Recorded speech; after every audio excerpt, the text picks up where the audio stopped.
ભવ સંભવ ભીતિ ભેદનમ સુખ સંપત કરુણા નિકેતનમ વ્રતદાન તપઃ ક્રિયાફલમ સહજાનંદ ગુરુમ ભજે સદા. જૂનાગઢ ધામ, સોરઠ પ્રદેશ અને એના રાજાધીરાજ શ્રી રાધા રમણ દેવ, સિદ્ધેશ્વર મહાદેવ, રણછોડ ત્રિકમરાય એના પાવન સાનિધ્યમાં વિક્રમ સંવત 2082 શ્રાવણ સુદ છઠનો પવિત્ર દિવસ.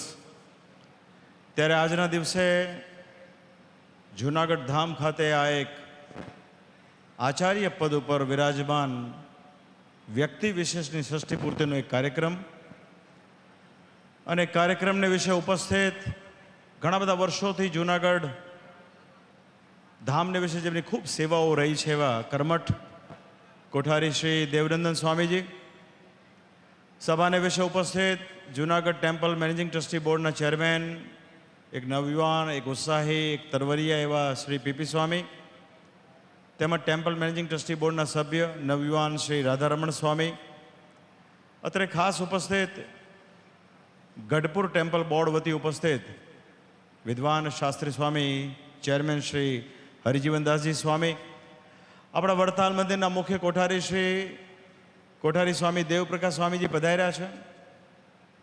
આપણા વડતાલ મંદિરના ખૂબ એક હોનહાર વિદ્વાન, ડૉક્ટરની પદવીને પામેલા, થોડીક શારીરિક અસ્વસ્થતા હોવા છતાં પણ કેવળ અમારા પરત્વેનો શ્રદ્ધાભાવ ધરાવીને આવ્યા છે એવા ચેરમેન સ્વામી શ્રી સંત સ્વામી, ઉપસ્થિત વડતાલ મંદિરના પૂર્વ કોઠારી શ્રી ધર્મપ્રિય સ્વામીજી પધાર્યા છે. જેતપુર ગાદી સ્થાનથી સ્વામી શ્રી નીલકંઠ ચરણદાસજી સ્વામી પધાર્યા. ઘણા બધા સંતો છે, આમ દ્રષ્ટિ કરું તો મોહન સ્વામી પધાર્યા છે, રામસ્વામી પધાર્યા છે, ગોવિંદ સ્વામી છે, એક દ્વારકાથી પધાર્યા છે, આ બાજુ અમારા નિર્લેપ સ્વામીજી છે, ભાનુ સ્વામીજી છે, સરદારથી સંતો આવ્યા છે.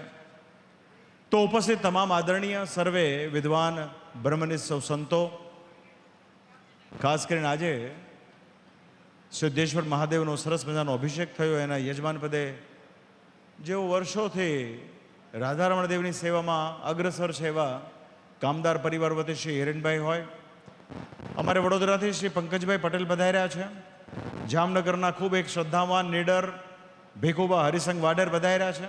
ઘણા બધા ભક્તોની ઉપસ્થિતિ છે. વિવિધ સત્સંગ સમાજના આગેવાન ભક્તો અહીંયા આવ્યા છે. બધા કેવળ શ્રદ્ધાભાવથી પધાર્યા છે. આ સત્સંગ કેવળ ને કેવળ ભાવ પ્રદર્શિત કરવા માટેનો સત્સંગ છે.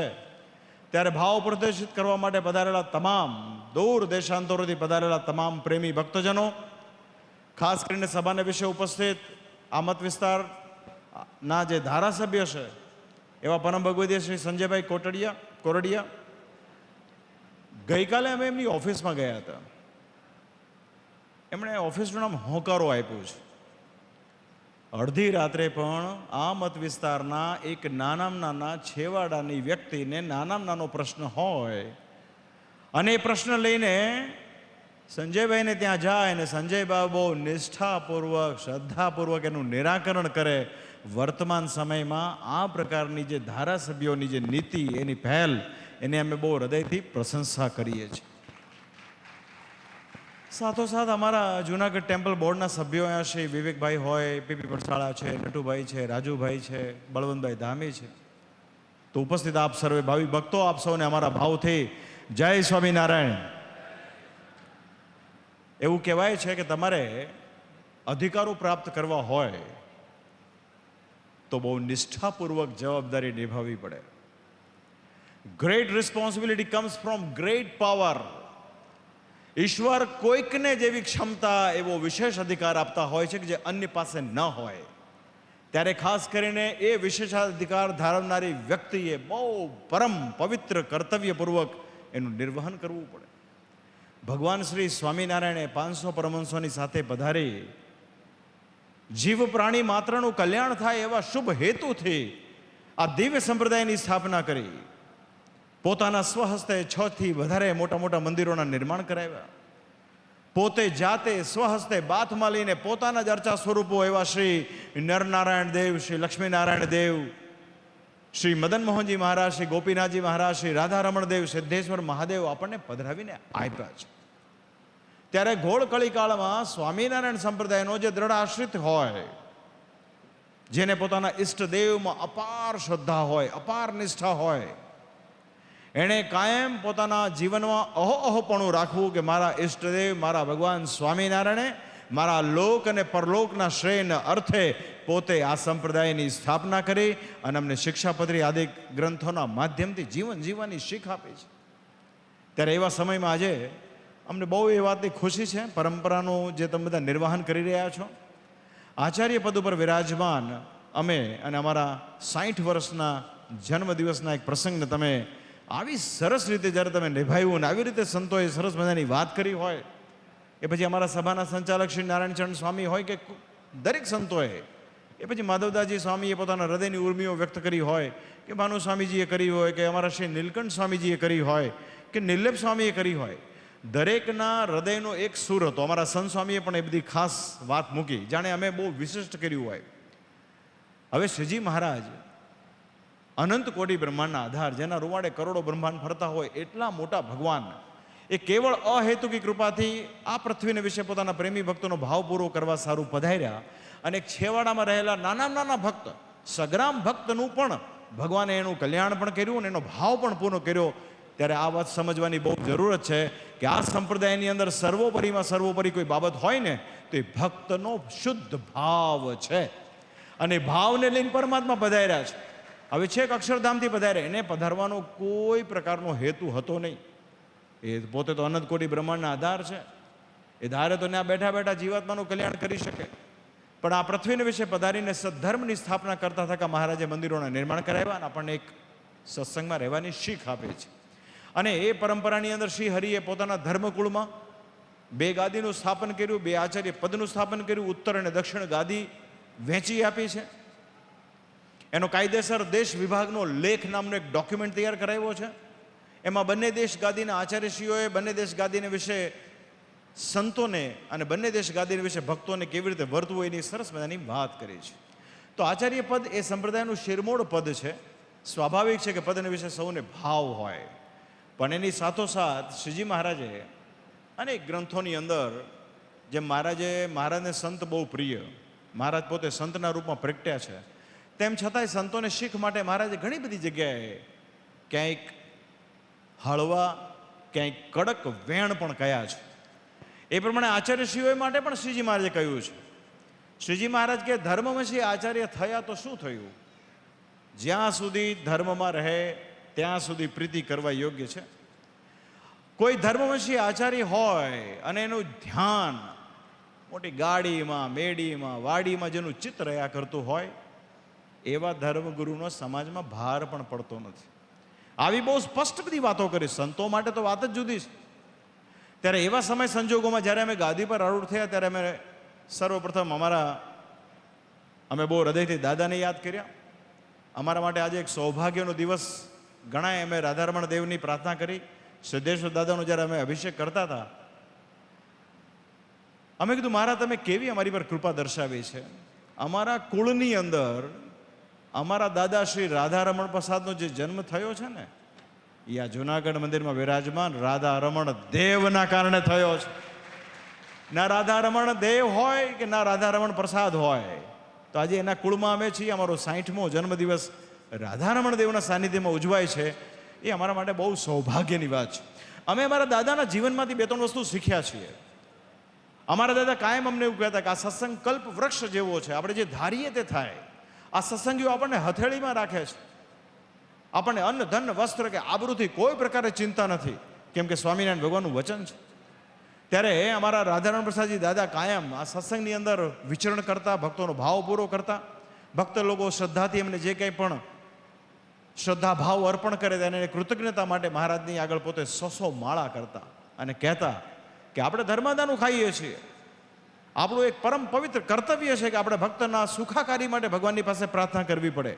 એ વાત અમારા હૃદયમાં એવી સ્પર્શી ગયેલી કે અમે ગાદી પર આરૂઢ થયા ત્યાર પછી એ પૂર્વે જે બધી વાતો હતી, એ પૂર્વે વાતો બધી એવી હતી કે આચાર્ય તો બહુ દુર્લભ કહેવાય, આચાર્ય તો ભાગ્યે જ જોવા મળે, આચાર્ય તો બહુ દર્શનીય બાબત છે. ત્યારે અમે એવું વિચાર કર્યું કે એટલા પણ લોકપ્રિય નથી થવું, એની કરતાં આપણે લોક પ્રાપ્ય થઈ જઈએ. એક નાનામાં નાનો હરિભગત પણ આચાર્ય મહારાજની આગળ આવી અને પોતાના હૃદયની વાત કરી શકે એવો અમે એક નાનકડો પ્રયાસ કર્યો છે. અમે એમ નથી કહેતા કે અમે એમાં બહુ સફળતા પ્રાપ્ત કરી છે. આ સત્સંગની અંદર જે વિનમ્રતાનો ભાવ છે એ બહુ શ્રેષ્ઠ છે. વિચાર કરો, શ્રીજી મહારાજ આટલા મોટા ભગવાન હોવા છતાં પણ બહુ એક નમ્રતાપૂર્વક રહ્યા છે. અને એમણે પોતાના ગ્રંથોની અંદર વારે વારે વાતનું એક મિશ લાવ્યા છે, વચનામૃતની અંદર વારે વારે વાતનું લાવ્યા છે. અમારા આશ્રિતોએ વિનમ્રતાપૂર્વક રહેવું, અમારા આશ્રિતોએ નિર્માની થઈને રહેવું, અમારા આશ્રિતોએ મોટા આગળ નમી જવું, અમારા આશ્રિતોએ મોટાનો આદર કરવો, માતા પિતાની સેવા કરવી, રોગી મનુષ્યની સેવા કરવી, સેવા સેવા સેવા. દાસપણું દર્શાવ્યું છે. દાસપણા વિના એક પણ ગુણ આવતો નથી એવું શ્રીજી મહારાજ કહે. અને મારા દ્રષ્ટાંત પણ એવા આપતા. મહારાજ કે જૂના જમાનામાં આપણે પાણી કાઢવાનું હોય એટલે કૂવો ગાળવાનો હોય તો સલાટને બોલાવીએ. એટલે સલાટ શું કરે, આમ ખોદે, અને જો પાણી પથ્થર જે છે રણકાર કરે, ચિંગારી નીકળે તો એમ કે પાણી તો થશે પણ કદાચ પાકોશ કે અડધા કોષનું થશે. પણ એની જગ્યાએ જ્યારે પાણો બોદો બોલે ત્યારે સલાડ એમ કે પાણી ખૂબ થશે. એમ જેના જીવનમાં માન હોય, અંટટ હોય, એનામાં અપાર ગુણ હોવા છતાં પણ એક પણ ગુણ એને શોભવા દેતો નથી. અને એની જગ્યાએ જે વિનમ્ર હોય છે, જે દાસાનુદાસ હોય છે, જે ભગવદીય હોય છે, એનામાં અનંત ગુણો આવીને નિવાસ કરે છે. આ બધી બાબતો શ્રીજી મહારાજે શીખવાડી છે. આમાં કોઈ બહુ મોટી વાત છે નહીં. અમારી કાયમ તમામ ભક્તોને એવી ભલામણ હોય છે કે આપણે એ પ્રમાણે ચાલવું જોઈએ. અમે આચાર્ય મહારાજ છીએ, સ્વાભાવિક છે કે અમે અમારા સ્થાન પર રહીને અમારું કર્તવ્ય નિભાવીએ છીએ. આ સંતો છે, વિદ્વાન છે, જ્ઞાની છે, તપસ્વી છે, પૂજારી છે, શાસ્ત્રોની રચના કરનારા છે, મોટા મોટી ઇવેન્ટ મેનેજમેન્ટ કરનારા છે, એ લોકોએ બહુ ઈમાનદારીપૂર્વક પોતાનું કર્તવ્ય નિભાવવું જોઈએ. અને તમે બધા ગ્રહસ્થ છો, કર્મ કરો છો, ઉદ્યમ કરો છો, વ્યવસાય કરો છો, ખેતી કરો છો, ત્યારે તમારે પણ બહુ શ્રદ્ધાથી, વિનમ્રતાથી, શ્રીજી મહારાજની કૃપાથી આપણે કંઈક પ્રાપ્ત કર્યું હોય તો એનો 10મો અને 20મો ભાગ જે ધર્માદો કહેવાય છે, જેનો અધિકાર કેવળ ને કેવળ દેવનો હોય છે, તો આપણે પણ બહુ વિનમ્રતાપૂર્વક આપણો ધર્માદો દેવના અર્થે કાઢવો જોઈએ. દેવના ઉત્સવમાં ભળવું જોઈએ. દેવના અર્થે નાના મોટા વિવિધ પ્રકારના પદાર્થો લાવવા જોઈએ. જેમાં અમારા પ્રેમ સ્વામી એવું નક્કી કર્યું કે ભાઈ મહારાજશ્રી તમારો જન્મદિવસ છે તો અમે અમારા મંડળ વતી, અમારા સહયોગીઓ વતી એવું નક્કી કર્યું કે અમારે મહા પાર્વતી દેવી માટે સરસ મજાની સોનાની મોડી તૈયાર કરવી છે. તો કોઈ પણ ને કોઈ પણનું નિમિત્ત લાવીને અંતે દેવની સેવા જ્યારે થાય છે, અને આવી રીતે જો ત્રણેય અંગ, આચાર્ય, સંત અને હરિભગત, આ ત્રણેય અંગ જો ભેગા મળીને પોતપોતાનું કાર્ય જો નિષ્કામ ભાવથી, નિસ્વાર્થ ભાવથી જો કરે ને, તો આખા વિશ્વમાં સદગુરુ ગુણાતીત સ્વામી કહેતા ને કે પાંદડે પાંદડે સ્વામિનારાયણ સ્વામિનારાયણ થાય. એ અવશ્ય થાય, અવશ્ય થાય. પણ એના માટે આપણે અમુક બાબતો જતી કરવી પડશે. જે જતું કરે છે ને, આમ તો લોકનો કાયદો કેવો હોય, મહારાજ હરિચેતન સાગરમાં કીધું કે જગતમાં જે સહન કરે છે ને જગત નાદાન કહે છે, પણ સત્સંગમાં જે સહન કરે છે, સત્સંગમાં જે જતું કરે છે ને, સૌથી વધારે રાજીપો ભગવાનનો એવા ભક્ત પર ઉતરે છે. આ બહુ સમજવા જેવી વાત છે. તો એ પ્રમાણે આપણે બધા ભેગા મળીએ તો શું ન થાય, શું ન થાય. આથી 2 વર્ષ પહેલાં વડતાલની અંદર ભગવાન શ્રી હરિએ લક્ષ્મીનારાયણ દેવની સ્થાપના કરી. એના 200 વર્ષનો ઉત્સવ આવ્યો. આપણે બધાએ સાથે મળીને કર્યો, બહુ શ્રદ્ધાપૂર્વક કર્યો. તો આખા વિશ્વમાં એ વડતાલ લક્ષ્મીનારાયણ દેવ દ્વિશતાબ્દીનો ડંકો વાગ્યો. અને એ જ પછી એ જ પરંપરામાં જે શ્રીજી મહારાજે વડતાલ દેશની અંદર 4 મંદિરો કર્યા છે, ત્યારે એ જ પરંપરામાં હવે આ વર્ષે ધોલેરા કહેતા ભાલ પ્રદેશની અંદર વિરાજમાન રાજાધિરાજ શ્રી મદન મોહનજી મહારાજ એવું લખે કે જાણે અજાણે કોઈ જન રે કરશે મદન મોહનનું દર્શન રે, તે તો આલોક ને પરલોક માહી રે, પામશે સદા સુખને પામી રે. શ્રીજી મહારાજ કે જે તે દેશની અંદર મંદિર કર્યા તે દેશને મંદિર કામ આવ્યા. હવે સર્વે દેશને અર્થે બાંધીએ ધોલેરા ધામ. ધોલેરા છે ને એ સમગ્ર 2 દેશ ગાદીનું મંદિર છે, સર્વે દેશનું મંદિર છે. એ ભલે આપણને દેખાવામાં નાનું લાગતું હોય, શ્રીજી મહારાજનું કોઈ કામ નાનું હોય નહીં. એ અનંત કોટી બ્રહ્માંડના આધાર છે, રાજાધિરાજ છે. એણે બાથમાં લઈને મદન મોહનજી પધરાવ્યા છે. એ મદન મોહનજી મહારાજનો દ્વિશતાબ્દી ઉત્સવ આપણે બધાએ બહુ ભવ્યતાપૂર્વક આગામી ડિસેમ્બર મહિનામાં તારીખ 23 થી 31 ડિસેમ્બર 2026 ધોલેરા ખાતે ઉજવવાનો છે. આપણે બધા જો ખરેખર સામૂહિક પ્રયાસ કરીએ, ઈમાનદારીથી પ્રયાસ કરીએ, તો મને વિશ્વાસ છે કે શ્રીજી મહારાજ છેલ્લે આપણને કહી ગયા ને, આપણને શું કહી ગયા છેલ્લે? ભલા થઈને અમારા દાખલા સામું જોજો. અમે બહુ કાળી મહેનત કરી છે આ સંપ્રદાયની સ્થાપનામાં. અમારા 500 પરમહંસોએ બહુ માન અપમાન સહન કર્યા છે. ત્યારે અમારા દાખલા સામું જોજો તો આપણે ખરેખર સહયોગી સાથે મળી સહકારથી કરીશું તો ભગવાનના વચનને સાર્થક કરવાનો સમય આવી ગયો છે. હવે જેવો ધોલેરા શ્રી મદન મોહનજી મહારાજનો દ્વિશતાબ્દી પતે, આ વર્ષ દરમિયાન અમે અમેરિકા, કેનેડા, ઓસ્ટ્રેલિયા વગેરે દેશોમાં ગયા. જ્યાં જ્યાં જે જગ્યાએ ગયા અને મદન મોહનજી મહારાજની વાત કરી, ત્યાં મદન મોહનજી મહારાજમાં રહીને ભક્તની અંદર ભગવાને એને એવી પ્રેરણા કરીને એવું ભવ્ય એક માહોલ સર્જાણો છે. એવી ને એવી મને શ્રદ્ધા છે કે આગામી વર્ષમાં જ્યારે સોરઠ પ્રદેશના રાજા ધીરાજ શ્રી રાધારમણ દેવ સિદ્ધેશ્વર મહાદેવ રણછોડ ત્રિકમ રાયજીનો 200 વર્ષનો ઉત્સવ આવશે ને એની ઉજવણી માટે આપણે જ્યારે મહેનત કરીશું ત્યારે ન ધાર્યો હોય ને એવો વૈશ્વિક લેવલનો ઉત્સવ આપણે જુનાગઢ ધામ ખાતે ઉજવવો છે. આખા વિશ્વને માલુમ થવું જોઈએ કે સ્વામિનારાયણ ભગવાનની ફિલોસોફી શું હતી. આજે ઘણી વખત ઘણી બધી જગ્યાએ પ્રશ્નો ઉપસ્થિત થાય કે શું સ્વામિનારાયણ સંપ્રદાય સનાતનનો જ ભાગ છે કે પછી ઇત્તર છે? ત્યારે શ્રીજી મહારાજે મૂળ સનાતન હિન્દુ ધર્મની જે મૂળ ધારા છે એ ધારાને જ પ્રોત્સાહિત કરવા માટે, એની જ વૃદ્ધિ માટે સત્સંગની સ્થાપના કરી છે. અને શિક્ષાપત્રીની અંદર શ્રીજી મહારાજે પંચદેવને વિશે મુખ્યપણે માનવાની વાત કરી. એમાં વિષ્ણુ, શિવ, ગણપતિ, પાર્વતી ને સૂર્ય. શ્રીજી મહારાજ કે અમારા આશ્રિતોએ વર્ષો વર્ષ શ્રીમદ ભાગવતજીનો ગ્રંથ વાંચવો, જેમાં ભગવાન ને ભગવાન અવતારોના ચરિત્ર આવતા હોય એવા ગ્રંથો માનવા. સૌથી વધારે જે શાસ્ત્રની અંદર ભગવાન શ્રી કૃષ્ણના ઉત્કર્ષની વાત લખી હોય તે શાસ્ત્રને વિશેષ માનવા. આજે અમને ખુશી છે એક વાતની. ગઈકાલે અમે કોઠારી સ્વામી, ચેરમેન સ્વામી સાથે બેઠા હતા. આપણે જૂનાગઢ મંદિરની અંદર એક વિશેષતા છે. પ્રતિવર્ષ શ્રાવણ માસની અંદર આપણે આખા મહિના દરમિયાન મંદિરના પ્રાંગણમાં ભગવાનની કથા વાર્તા થતી હોય છે. દર 7 દિવસે એક કથાનું પુરુષચરણ થાય, વક્તા બદલાય, શાસ્ત્ર બદલાય. આપણે શ્રી રામાયણ હોય, શ્રીમદ ભગવદ્ ગીતા હોય, શ્રી શિવપુરાણ હોય કે અન્યત્ર ભગવાનના જે સ્વરૂપોના જે દર્શન શાસ્ત્રવાળી જે કથાઓ હોય એની કથા જુનાગઢ રાધા રમણ દેવના પ્રાંગણમાં થાય છે. એ વાતને જગવિખ્યાત કરવાની છે. લોકોના મનમાં રહેલો મિથ હોય છે, જ્યાં સુધી કોઈ વાતને સરખી રીતે સમજતા નથી ત્યાં સુધી વાતનો અર્થ સમજાતો નથી. ભગવાનને તો હઉ ભજે છે, ભગવાનને સૌ ભજવા માંગે છે, પણ ભજવામાં ફરક છે. સ્વામિનારાયણના નામે ભલે 17 સંસ્થાઓ હાલતી હોય, એ તો સ્વામિનારાયણે નક્કી કરવાનું છે કે મારી રુચિ પ્રમાણે કોણ વર્તે છે. તો વાલા ભક્તજનો, મૂળ વાત આ છે. અમે લક્ષ્મીનારાયણ દેવ, ગોપીનાથજી મહારાજ, રાધારમણ દેવ, મદન મોહનજીના આચાર્ય છીએ. અમે દેવના આચાર્ય છીએ. અમારી પ્રતિબદ્ધતા, અમારું કર્તવ્ય, અમારી જવાબદારી દેવ માટે છે. અમે કોઈ વ્યક્તિ વિશેષના ઉત્કર્ષ માટે કામ કરતા નથી કે કોઈ વ્યક્તિ વિશેષે સ્થાપેલી સંસ્થાના ઉત્કર્ષ માટે કામ કરતા નથી. અમે કામ કરીએ છીએ તો શ્રી હરિ દ્વારા સ્થાપિત મૂળ સ્વામિનારાયણ સંપ્રદાયની 2 દેશ ગાદી અને મહારાજે પધરાવેલા દેવોની અમે એના માટે કામ કરીએ છીએ. અને મને ખુશી છે કે બધા સંતોનો એમાં સાથ અને સહકાર મને મળે છે. તો અંતમાં આજે હું બહુ હૃદયથી મેં તો ભગવાનને પ્રાર્થના કરી છે કે આપની કૃપાથી આવનારા સમયમાં એવો સરસ ઉત્સવ થાય. અમારા પીપી સ્વામી, કોઠારી, આપણું જે કાંઈ ટેમ્પલ બોર્ડ, આ બધા બહુ નિર્માની છે, મોટા સંતોની વાત માનનારા છે. એ રીતે અમારા કોઠારી દેવનંદન સ્વામી હોય કે એના વરિષ્ઠ જેટલા પણ હોય, પછી આજે હરિવલ્લભ શાસ્ત્રી નથી આવ્યા, માધવદાસજી હોય, ગોવિંદ સ્વામી હોય કે જેટલા ટૂંકમાં વરિષ્ઠો છે, અને આપણા જેટલા સ્થાનો છે, એક તો આપણી પાસે બહુ લિમિટેડ સ્થાન છે. લોજ ગણો, માંગરોળ ગણો, દ્વારકા ગણો, જૂનાગઢ ગણો, આ જેતપુર ગાદી સ્થાન પણ આપણા સોરઠમાં આવે, અને પીપલાણા આવે, ફરેણી આવે, કાલવાણી આવે, ધોરાજી આવે.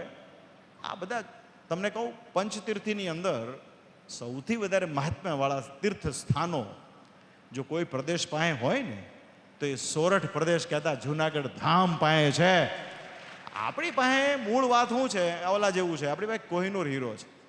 આપણને એને કદાચ પ્રસ્તુત કરવામાં ક્યાંક થોડી તકલીફ પડે છે, પણ જો આપણે ભેગા થશું અને નક્કી કરશું તો નિશ્ચય આખા વિશ્વને માલુમ થશે અસલ સ્વામિનારાયણ સંપ્રદાય જોવો હોય ને તો જુનાગઢ ધામ તમારે જવું પડે, રાધા રમણ દેવના દર્શન કરવા જવું પડે. તો તો બસ મારી એ જ ભાવના હોય છે, એની માટે મહેનત હોય છે, એની માટે કામ કરીએ છીએ, એની માટે ભગવાન સહયોગ આપે છે. તમારો બધાનો ખૂબ પ્રેમ અને સાથ સહકાર છે. હરજીવન સ્વામીએ ટકોર કરી, મહારાજને બહુ જમાડતા નહીં, પહેલાં બહુ જમાડી દીધા. પહેલાં અમે સ્વામી છે ને ક્ષોભમાં બોલતા નહોતા. સૌરાષ્ટ્રનું આતિથ્ય છે ને અહીં સુધી જમાડે, પછી ના પાડીએ ત્યારે કે ધોખો કરે, તમે તો જમતા જ નથી. પણ પછી અમને સમજાણું કે આમાં બહુ નહીં દોડીએ કાંઈ, એટલે અમે નિયંત્રણ કર્યું છે. શાસ્ત્રીજી, એટલે હવે તમે મને કોઈ દિવસ બીજાનો ટોંટ નહીં મારતા, કારણ કે અમે ખાતા નથી. મારા હૃદયમાં એક જ ભાવના છે ભાઈ, ભગવાનની ઈચ્છા હોય એમ થાય. આપણે કોઈ ટાર્ગેટ છે નહીં. જે કાંઈ ડોક્યુમેન્ટરી બતાવી મારા માટે કોઈ બહુ મહત્વની છે નહીં. આપણે કહેવાય સાધુ તો ચાલતા ભલા, કામ કરીને નીકળી જવાનું, વાહે વળીને નહીં જોવાનું. આ અમારા સંજયભાઈ કોરડિયાને મેં ગઈકાલે જોયા ને, અને બહુ ઊંચો માણસ છે. આટલી બધી સમૃદ્ધિ હોય તો શા માટે આ બધું કરવાનું? પણ નહીં, એક વિચાર છે મનમાં કે ભાઈ કરવાનું. એમ અમારે પણ એક હૃદયમાં વિચાર છે કે આપણે સત્સંગ માટે કરવાનું, એના માટે ટૂંક થઈ જવાનું, એના માટે તૂટી જવાનું, એના માટે જે થવું હોય થાય. અને બધું જ કરી છૂટ્યા પછી પણ કદાચ આપણું સન્માન ન સચવાય ને તો પણ અતિશય રાજી થવાનું, એ આ સંપ્રદાયની રીત છે. અને આ શ્રીજી મહારાજે કરીને બતાવ્યું છે. શ્રીજી મહારાજે ક્યાંય કોઈ જાતનું પોતાનું પેલું બતાવ્યું નથી. તો બસ આ આપણે કેટલું કરીએ, દેવની નિષ્ઠા રાખો. દેવ નિષ્ઠા છે તો બધું છે.